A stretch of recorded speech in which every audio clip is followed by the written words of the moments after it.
Hi there. Welcome to Stories, a podcast by Acadium where we focus on the stories of our incredible users. People come to Acadium for a few different reasons. They might be looking to build new skills, whether that's for a career change or just to deepen their craft, or they might be looking to get some eager extra hands on their project or business. In any case, people come to Acadium to grow, and we find that our users often have amazing stories to tell about their journeys, and we're here to share them. All right, we're on. How's it going, Sylvia? It's going great. How about yourself, Graham? It is going well. Where are you talking to us from today?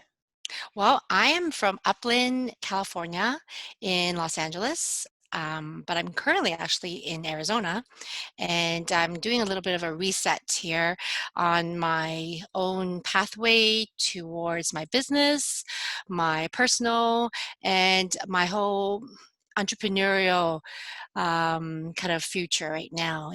It's all good. It's all good. That's great. Was this reset inspired by the current circumstances that we're all dealing with amidst the coronavirus, or is there something else that's going on that catalyzed that reset? It has. It definitely has because it's put me into a place that can tell me that this is a time while there's so much going on, so many front first responders handling all the dramatic, consequences of the pandemic. It also provides others like myself an opportunity to explore, an opportunity to move advance maybe even faster or in a different direction because the world is at a pause when we had the lockdown. And so I've been doing a lot of training, a lot of mentorship, and just exploring and opening my mind to what else can I do to provide and contribute more to society in general, my community, and those around me. You mentioned training. What is your approach to training when you feel like you need to learn something new? How do you approach that? Well, sometimes I feel like it's destiny when you actually meet somebody or encounter somebody that just inspires. I have been an entrepreneur. When I say entrepreneur, like starting my own business, of course, I started in the end of 2016 with the mindset of being a consultant for food product development. And within about 30, sorry, I should say half a year, I then started to think of a business because of my own realization of a problem out there that I want to solve. And so throughout the time, I would say the first 2, 3 years, I was just on my own and just, always thinking that entrepreneur is a trial and error. It's something where everyone has a different way, everyone tries different ways, and only a certain percentage are successful, and you just continue to get through your 3 years because they say that after 3 years you have to be able to survive it in order for you to be able to sustainable. And so that's always been my thought. Okay, everyone just has to learn the way they go as they go. But it was only about in 2018 when I started to find someone that I can learn from, a mentor, actually out here in Arizona. And then this late last year, I found another mentor that is globally teaching entrepreneurs how to master entrepreneurship. And so by following a lot of strategies that make a lot of sense, but in the end it does take a lot of persistence and consistency.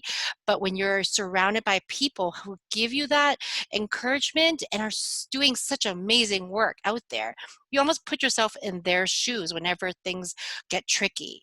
And so that's why when I say training, it's about listening to them and just almost like preaching their information in your mind so that you always know that you can make one step better each day, that you never need to give up because it's going to be a long-term journey. And so that also makes me inspirational for others who are at a level that may be just before me, that I've gone through what they've gone through. And so it's this whole trickle down effect from one person who inspires to others who really try hard to follow, and then them also inspiring those who are just starting out. Let's talk a little bit about your business with Beviva Foods, can you take us back to maybe the years leading up to starting your company? What was the motivation for you to get started? Well, everyone has something that they always feel like, there'd be it would be a good idea to produce something or create something like a solution. And I'm no other the same way, because personally, for many years, I traveled for business, and my biggest struggle was being able to find food I could eat, especially at airports and on the plane. And because I have a condition called inflammatory bowel disease, which is typically known as IBD, I have lots of sensitivities to food because it's all related to my digestion and how I react to different foods. It actually is very more common now. In fact, there's about, I believe, 1.6 million Americans going or suffering through either Crohn's disease or ulcerative colitis. And so it's something that kind of stays with you for life. There's no cure for it, and there's really no understanding of who has it and who doesn't. So my struggle has been very silent. I haven't told anybody. I never told anybody because it was kind of an embarrassing thing to talk about. And so then I realized that, hmm, when I started to go online and search about it when it was around 2017, I realized that, oh my goodness, the community is so large that have IBD. And that's where I started to think, well, is there a way I can help people like myself? Prior to creating my own business, I was in the gluten-free industry helping people with celiac disease. And thankfully, people with celiac can actually recover because they can watch what they eat. However, IBD, there's no particular way to eat or live. So everybody is different. And so that's what I want to do. I want to find a way for people to eat digestive friendly and gut promoting foods easily when they're traveling. Specifically, it was sweet potatoes that are really good for digestion. I follow a traditional Chinese medicine approach, which has helped me prevent taking medicine. And so it's all been about eating lifestyle, how I eat, what I eat, things like never going hungry or never eating too full. Eating things that are much more microbiome like functional foods that actually helps promote your digestion. And so I combine it with my favorite snack. So Graham, do you like to eat cereal? Yeah, I like to eat cereal. So do you usually eat cereal at home or on the go? I don't have a great solution for eating it on the go, so I eat it at home. Right. So I found the same thing because I eat cereal throughout the day, especially in the middle of the night and also on travels. But I could never eat cereal when I was traveling, especially at the airports, and especially if you're trying to look for plant-based milk. So I kind of combine all those different problems that we had, which is, not being able to find dairy-free milks at the airport, not being able to bring liquids through security, being able to eat more vegetables, more plants when you're traveling, and just being able to bring all the components of cereal. And I put that all into a little cup called Purple, which is a purple sweet potato granola with an oat milk in there and pre and probiotics. And you just add cold water to this to kind of have an instant purple milk. And it even comes with a little spoon. So you really have everything you need. Wherever you go, you can just eat a snack and never have to wait to your destination or ever get hungry. That was really what drove me into creating this product, is the fact that, hey, I can help people eat cereal easier on the go and eat more plant-based foods as well. So you talked about this process of you talked about the 3-year timeline, saying, okay, I need to get past this 3-year mark, and that's going to decide whether or not I can continue. And I imagine that there's been successes and failures, ups and downs. What has been the set of things or single thing that has kept you most motivated when things get difficult? Well, the 3 years that I spent were all very different. The first year was a lot about development work, and at that point, you're just so focused on creating the solution, and you just have nothing else other than that on your mind. The second year is where I actually came out with a sample or a test product, and so that year was all about going to events and having people try it, give feedback, launch a website, launch social media, all of that.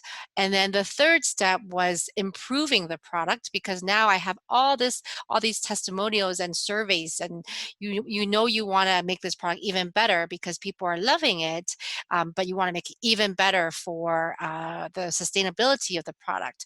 And then you add even more items to it to create a more of a full serve solution. So as you can tell, like 3 years, it's continuously like excitement after one after another. But what's driven it each time is being able to see further and see the future more, being able to know that, hey, I should be planning this out and knowing that, it's a countdown to getting to that next milestone. And for me, that's really what it was. It's just always talking to people, always connecting. You connect with a lot of fellow entrepreneurs. And the great thing about it is, prior to being an entrepreneur, it was very conventional. And so business was always about just traditional, emails, having meetings. It was all about, listing products and getting on shelf and distribution. But becoming an entrepreneur and talking to fellow people who understand what you're going through has been the best thing that's ever happened, because you also actually feel like you're contributing to the world. Like you're actually doing something to help, and you work with other people to do the same thing. And so it's no longer just about a friendly competition. You're actually working together to help people. And by things like social media, you can see all the collaborations happening. It's a really mutual win-win situation, and that really has kept me afloat and making it even more fun to be in the business world. I know that you worked in industry for a, a while before you decided to start your own business. What are some of the things that you learned throughout your career that you think may have set you up for success as an entrepreneur? And similarly, what did you maybe not learn that maybe took you by surprise when you became an entrepreneur, that if you were to start out again, you'd really want to prepare for? I would say, so can I tell you a secret? Yep, absolutely. Okay, so actually, my very first entrepreneur experience was when I was in university. And I actually had started a mail order company for food, for health foods. And it was basically in the basement. And everything at that time was just mail, like newsletters. You mail them out. You talk to people through, just phone calls and internet and email, and all that was so new. People would mail us checks, and we actually actually was able to create a database of over 200 customers just like that. And things were so simple back then. Come to think of it, there wasn't any social media involved. It was just a matter of being able to solve people's problems, because they were now able to get certain foods that they need. And so now, when I come to think of it, we should still try to focus on just serving the needs of the customers. We sometimes get overwhelmed by the tools that are available. There are just so many apps and so many platforms and companies that will help. And even till today, I still get a lot of emails from people that are from amazing companies, but there is a certain level of overwhelming, feeling. So when you really think about what your passion is and what you're trying to do, you need to spend the time almost daily to recoup that energy, and then to be able to then decide what you will say yes to and what you will say no to. Tendency is that, for me, I like to explore. My type of personality, which I can talk about later, is I always like to connect, and I want to give people a chance to, provide what they provide. But because there is an overwhelming amount of information now, it's important to understand where you are positioned and what you say no to, what do you say yes to. So, after that experience as a small mail order company, I then also I worked in a larger organization that was a nonprofit to help in the e-commerce world, to help retailers. And through that process, I learned that I really liked working with teams. I was in the customer integration team, and there was a lot of online training that I had to do with customers, as a lot of internal training with my own team. And that's where I started to realize that I think where I do best at is curating a group of individuals that have the same passion but have different skill sets that complement each other, and we actually can grow things even faster that way. And so from that, and then also moving on to a food manufacturing facility, which was my first exposure to food, I also found that, hey, having a tangible item to sell was pretty awesome. I could sell someone something that they could actually eat and taste and smell and feel like, wow, you're triggering all the senses. And so that to me was kind of the entrance or the pathway to be in the food industry. But of course, traveling to sell and marketing, going around really got me much more social, as I wasn't exactly a person that talked a lot or flourished in groups, but being able to go to so many trade shows. That really helped me come out and be able to speak a lot more easily and a lot more, I guess, persuasively, just because of the nature of being in the sales and marketing department. And what surprised you the most when you became an entrepreneur? Maybe it was some kind of a big challenge that related to the skills that you hadn't yet developed, or a personality thing. What sort of surprised you when you first became an entrepreneur? The different wings of the things that you have to do as an entrepreneur, in terms of, whether you're a person that thinks of ideas, an innovator, whether you're one that's more of a supporter, marketing, you're going to shine the star or the spotlight on products or a brand, whether it's about negotiation and timing of when to do certain things, or when it comes to developing systems. As an entrepreneur, you're doing all four, but the reality kicks in is that in the long run, you can't be one person managing all these areas. There has to be a way to do what you're best at and spend more time on it. And so, as much as it takes time to build a team, to build the resources to be able to have a team, you need to actually wear those hats proportionally throughout your day and throughout the week. And so I've learned that. Dedicating one day to doing one thing and focusing on one thing is better than having one day trying to do four or five different things from different angles, and you're not able to um, propel that energy as well because you're jumping around. And so that has helped me a lot. I think that's great advice for, I mean, for me, but for a lot of people, this idea of context switching. I find at Acadium, we're a startup, 25 people. A lot of us are context switching all the time, and maybe it doesn't make sense to just do one thing per day or focus on one thing, but thinking very critically about what sets of things that are similar enough in context to dedicate and carry your energy through, I think is really valuable advice for anybody, whether you're an entrepreneur or not. Right. And I even have a sign. I even have a sign for what day it is today, and I put it in front of me and I change it. So every night I change it. So the next day I sit down and I look at the sign and I'm like, okay, today, here's what I'm going to focus on. I'm focusing on my customers today. So let me go into emails. Let me go and try to reach out to them. And that's going to be my day. And so that way you're like all in. And it's almost like children who are able to get into a subject in class and can ask all the questions that they want to, as opposed to jumping in from math an hour and then English another hour, and they're almost like they're just halfway in getting into deep thoughts or asking their questions, and then we change their channel. Right? So if we're able to allow them to go deeper into that subject, they're probably going to get a lot more out of it, as well as let alone a lot more satisfaction. And then be able to actually take that, what they learned that day, and then even promote it out there to tell somebody, hey, did you know I learned this today? Or did you know I did this much today? So it just kind of grows more substantially. So think about that, in 1 week, and then multiply that in a month, how much you're moving the needle just through that kind of a approach. I like that a lot. I especially like the idea of the sign. That's really neat. Yeah. I'm gonna try that myself. Yeah, it's really helpful.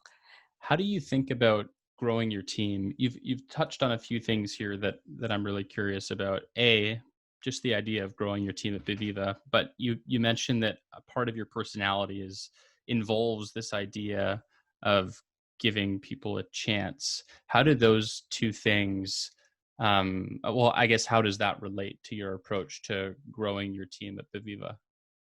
Well, I have to first say that thanks to Acadium, I have been able to have a team because I actually, since September was when I first started my first apprenticeship. And since then, I'm actually on my fifth one. And I, in fact, have simultaneous ones too, to have an actual, I call it the Go Purple campaign team. And so the goal of that is to be able to have that team that I've always dreamed to have prior to actually, hiring full-time people on a team. That makes me more comfortable as an entrepreneur to know that. And also, it gives time for other eyes to come onto the Beviva strategy, because every time I change to another person, yes, I have to retrain, but in the process, I'm also gaining because I get a new set of eyes on it. Of course, I know we'll talk a little bit later about how I manage, and I'm still learning too.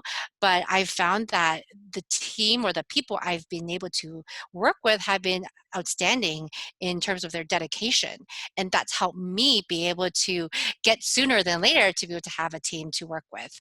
As you mentioned, I try to give everybody the benefit of the doubt because it's only going to be, you always want to work with people that have value added, and everyone has value added. It just is a matter of how you see it. So I always try to email or respond back to people, whether it just be a quick answer and that I'm not interested right now, but I will keep you posted. I find that people are always very appreciative for a reply. In today's world, we get emails and you might disregard them, but people spend time writing emails, and so it's nice to be courteous and just reply back. So similar to what I was mentioning to you about the team that I'm working with right now, we have weekly meetings, and each time there's a lot of time. I would say 50% of the call is on them, is about how I can give them ideas of how to get where they want to be. And so that is the true meaning of becoming a mentor. Is I might not be the expert at a specific area like SEO or social media, but what I can do is use my experience in my business as well as all the mentorship that I've had and share it with them. And I found that this has been very valuable to maintaining that relationship with everybody and to get full respect mutually. And that's been really um, that's one of the biggest reason why I promote it to people that I know in business, is how that relationship, that working relationship, helps everybody as at the end.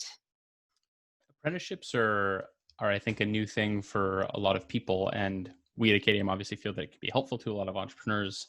I think it would be useful to hear a little bit about how you approach apprenticeships on Acadium, given that um, you've been through five yourself. What are some of the things that you do to set yourself and your apprentices up for success?